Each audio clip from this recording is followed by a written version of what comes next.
Voces que forman parte de la noticia. Son las 8 de la mañana con 45 minutos en todo el territorio continental ecuatoriano. Y a esta hora tenemos en la mesa, se amaneció el abogado Francisco Jiménez Sánchez, él es ministro de Gobierno. Abogado, muy buenos días, bienvenido. El día de ayer se hicieron públicos nuevamente unos audios en donde, por parte de La Posta, del portal digital La Posta, en donde presuntamente Rubén Cherres, involucrado en una, vuelvo a decir, presunta red de corrupción en las empresas públicas, estaría hablando directamente con el cuñado del presidente de la República. Nos preocupa a todos los ecuatorianos que el presidente en varias ocasiones ha salido a defender, obviamente con todo su derecho, férreamente al cuñado, a su cuñado. Sin embargo, parece que existirían pruebas contundentes que lo involucran. ¿Cómo toma el gobierno todas estas denuncias? ¿Cómo está, María Mercedes? Buenos días y saludos a todos los que nos siguen por la radio a esta hora. Nosotros como gobierno lo tomamos como siempre lo hemos tomado, con seriedad. No nos olvidemos que este es el gobierno que implementó el Código de Ética, ni bien asumió el presidente Guillermo Lasso. No nos olvidemos que este es el gobierno que recuperó los dineros del caso IPOL. No nos olvidemos que este es el gobierno que además negoció los contratos con China para ahorrarle bastante dinero al Estado ecuatoriano. Es decir, nuestra actitud siempre ha sido la de tratar con mucho celo los dineros públicos, y eso no va a cambiar ahora porque salga absolutamente ningún audio. Tal como lo hemos dicho desde el comienzo de este asunto, hace ya algunos días, la corrupción o los indicios de corrupción tienen que investigarse donde quiera que se encuentren y caiga quien caiga. Y el presidente, hace 2 días que dio pues la entrevista cuando llegó al país, fue muy enfático en que no existía ninguna persona que deba sentirse ni privilegiada, ni por encima de la ley, ni prevalida de ninguna característica para que piense que puede incidir sobre el proceso gubernamental del gobierno, y eso no va a cambiar. El presidente de la República, ¿cómo se encuentra, Francisco, después de los audios de ayer?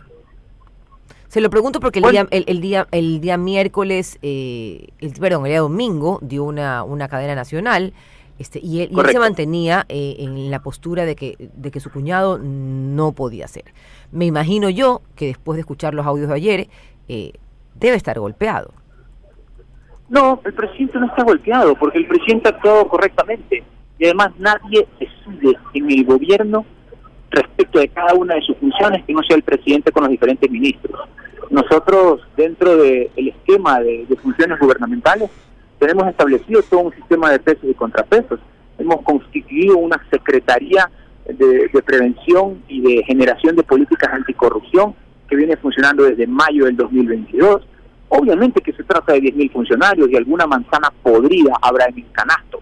Pero en el momento en que eso se detecte, después de llevar a cabo el debido proceso y que la Fiscalía agote todas las instancias pertinentes, para lo cual tendrá toda la colaboración de las diferentes instancias gubernamentales, entonces allí tendremos que ver quiénes son los que pagan por sus culpas, por abuso de dinero público o por abuso de confianza, pero Francisco, o cualquier delito en lo que hubieran incurrido. Aquí pero aparentemente tampoco podemos sacar conclusiones, ¿no? Sí, pero aparentemente la manzana podrida no estaba en el canasto. El que estaba en la manzana podrida venía de fuera del canasto. De ninguna manera, no hay ningún hecho que pueda corroborar eso de forma fehaciente. Y yo creo que aquí hay que diferenciar 2 cosas, el presente y el futuro, y además el pasado, por supuesto, también.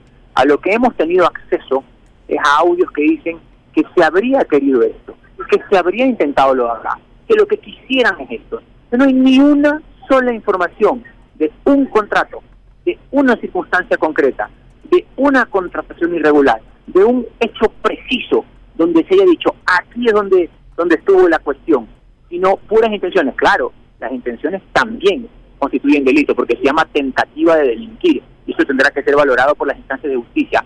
Pero una cosa son lo que en su cabeza se hagan los actores para intentar delinquir y otra cosa es que eso efectivamente se produzca, porque cuando lo intentan es cuando vienen los pesos y contrapesos del gobierno, como por ejemplo, en los mismos audios que se dice que tal funcionario es un problema porque no cede, que tal situación es un problema porque aquí hay este control.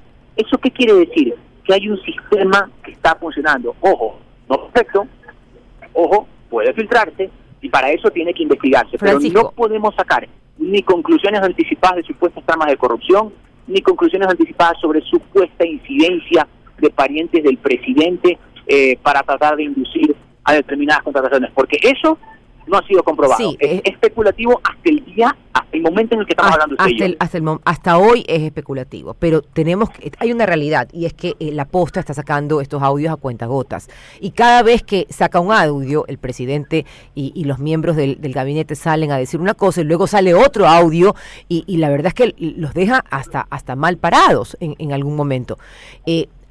¿Qué me preocupa a mí de lo que salió ayer, Francisco? Se lo digo de frente, ¿no? ¿Qué me preocupa lo que salió ayer? Me preocupa que salga otro audio diciendo, por ejemplo, ayer sale Rubén Cherres diciendo, yo pongo a los ministros. En speaker, ¿no? Como fanfarrón. Sí. No, ¿qué pasa si se comprueba que justamente esa conversación y de ese currículum que hablan es de un ministro que estuvo en funciones? A mí lo que me preocupa es que no salgan los audios, que todo se quede en el aire y en una tela de conjeturas. Lo único que hacen es arrojar especulaciones e hipótesis no comprobadas. Yo lo que quisiera es que salgan todos los audios que puedan ser explorados por la Fiscalía y que se los confronte con circunstancias concretas. Afortunadamente, a veces me han criticado por eso. Yo, aparte de estar metido en el mundo político, he trabajado 20 años como abogado y de eso me he ganado la vida, no de la política. Tengo muy claro lo que es prueba válida y lo que no, y lo que son especulaciones y lo que son circunstancias concretas. Aquí mucho me temo que puede haber mezclado con esos audios intenciones de afectar procesos políticos como la consulta popular o las elecciones seccionales, pero no por eso vamos a mirar a otro lado. Todo tiene que ser investigado y todo tiene que establecerse con claridad. Y todo aquel que haya intentado abusar de dinero público o actuar de forma irregular o incidido en procesos de toma de decisión, tiene que ir a parar donde debe, que es a la cárcel. Pero eso tiene que hacerse con seriedad, tiene que hacerse con claridad y tiene que hacerse sobre circunstancias concretas, no especulativas. Son las 8:52 de la mañana, estamos con el abogado Francisco Jiménez, él es nuestro ministro de Gobierno. Francisco, Guillermo Hidalgo lo saluda. A mí Buenos días. Buenos días, qué gusto hablar con usted, feliz año. ¿Qué es lo que me preocupa a mí? Escuchar a un presidente el 22 de diciembre diciendo, no sé por qué se fue el señor señor Luque, porque él tal vez se quiso hacer algo mejor. Y escucharlo el domingo decir, yo pedí la renuncia de él. Que también me volvió a preocupar de la entrevista del domingo, es que él haya dicho, yo sé que esos audios son verdad de Hernán Luque, esa es la voz de Hernán Luque.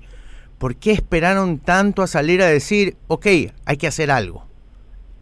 A ver, no hemos esperado, y si revisamos la secuencia de los eventos, en la primera semana salen una serie de audios en los cuales habla este señor supuestamente Cortázar con otro señor sobre información de lo que quisieran hacer en un momento determinado. Y alrededor de eso se establecen una serie de conjeturas en la semana, no la que pasó, sino la anterior. Luego, en la siguiente semana, el día lunes pasado, sale el audio donde ya aparentemente interviene, porque se tiene que determinar un perito, aparentemente interviene el señor Luque. Hay razones para pensar que esa es la voz de él, y así lo ha concluido también el presidente, pero eso tiene que establecerlo con precisión un funcionario de la Fiscalía, donde ya hablan de la tentativa de cometer un delito. Y en función de eso, y ya antes de eso, el viernes anterior, ya se habían tomado decisiones para que la Fiscalía, facilitarle a la Fiscalía toda la información que ella requiera para que lleve a cabo las investigaciones. Además, al Frente Anticorrupción que se estableció en la Asamblea, se le hicieron llegar 3.800 contratos. Además, a la Secretaría Anticorrupción, que se había sido creada en mayo de 2022, se le ampliaron sus funciones, ampliándola hacia un quinto eje para que pueda participar en los directorios de las empresas. El gobierno sí ha actuado. Lo que no puede pasar es que se precipite sobre la información, porque tenemos que andar con pies de plomo y ser muy sólidos en esto, porque aquí hay un gabinete que es muy bueno. Hay un ministro de Ambiente, hay una ministra de Educación, hay un ministro de Economía y un secretario de Administración que están haciendo un excelente trabajo. Y toda la credibilidad del gobierno y la legitimidad del gobierno se ve comprometida por la actuación de eventualmente un mal funcionario. ¿Y qué es lo que tiene que quedar claro aquí? Que estamos tomando los pasos necesarios para perseguir la corrupción donde se encuentre, pero que un funcionario, un mal funcionario, un posible mal funcionario, no representa a todo un buen gobierno, así como un mal ecuatoriano no podría representar tampoco a los 18 millones de ecuatorianos. Pero Francisco, sobre lo que le preguntaba del cambio de discurso del presidente o del cambio de lo que dijo en las dos entrevistas, una en diciembre y una hace respecto poco. a Hernán Luque. Sí. ¿Cuál de las de la salida, ¿cuál de las dos es? Sí, hay que ser muy concretos. El sistema de administración pública contiene una serie de índices, de registros y de objetivos que se van monitoreando periódicamente por la Secretaría de la Administración en función de las diferentes instituciones. Y obviamente estos casos que evidencian niveles de competencias altos, como algunos de los que acabo de funcionar, que me quedo corto, y otros que evidencian pobres de gestión. Eso significa que en cada reunión pues dicen, oye, no has cumplido esto, no has hecho lo acá, no has hecho lo acá. En un momento determinado, se evidenció en el caso del señor Luque, por lo cual él notó que ya no gozaba de la confianza, particularmente del caso del presidente de la República y de los funcionarios más altos del régimen, y decidió poner su renuncia. Pero esto no es ningún dramatismo. Más allá de los verbos utilizados, todos los funcionarios estamos sujetos a esa evaluación permanente, y cuando alguno constata que no está cumpliendo, solamente para concluir, finalmente termina poniendo su renuncia. Entonces, la prensa construye una historia sobre una supuesta contradicción que no es tal. Pero simplemente él no pudo cumplir con los objetivos institucionales y salió. Ahora, que no ha habido hechos comprobados de corrupción que motivaron esa salida, eso también es cierto, y que puede haberlos ahora con la investigación que se lleva a cabo, pues tendremos que ver qué es lo que determina. Pero Francisco, la pregunta al presidente el 22 de diciembre fue muy clara por el periodista Vera.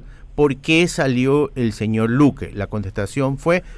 Renunció porque, yo voy a saber, investigue usted por qué renunció. Fueron las palabras textuales del presidente Renunció, Lazo. Sí. Claro que renunció. Ya, pero no es que... Pero a ver, ojo, él dijo que no sabía por qué había salido. Situémonos en el contexto, no es que un funcionario se levanta una mañana y dice, sabemos todo eso. Voy a renunciar. Pero ¿por qué no dijo desde el inicio que él había pedido la renuncia? Él dijo muy claro el domingo, le pedí al secretario de la administración que le pida la renuncia porque yo ya no confiaba en él, porque sabía que no estaba dentro del círculo de la contradicción. Le pide la renuncia y el otro renuncia. Y si que no terminaba renunciando, pues se lo renunciaba, como se dice coloquialmente. ¿Dónde está la contradicción? Por ahí. Ya no confío en él, no has cumplido con los objetivos, por favor, renuncia. Y efectivamente, renuncia. Así como procede, así como, mire, eso sucede todos los días en la función pública. Unos se sienten bien, otros se quieren ir, otros están conscientes que no cumplen sus objetivos y terminan renunciando a base de una sugerencia o a base de una petición. Para mí no hay contradicción, obviamente cada uno tiene su lectura sobre los acontecimientos, no había hechos comprobados, simplemente había una gestión que no había cumplido con las expectativas institucionales del presidente de la República. Bien, son las 8:58 de la mañana y a esta hora le agradecemos al abogado Francisco Jiménez Sánchez, ministro de Gobierno, por haber estado esta mañana en la mesa de Así Amaneció. Gracias, ministro. Muchas gracias a ustedes y siempre un gusto.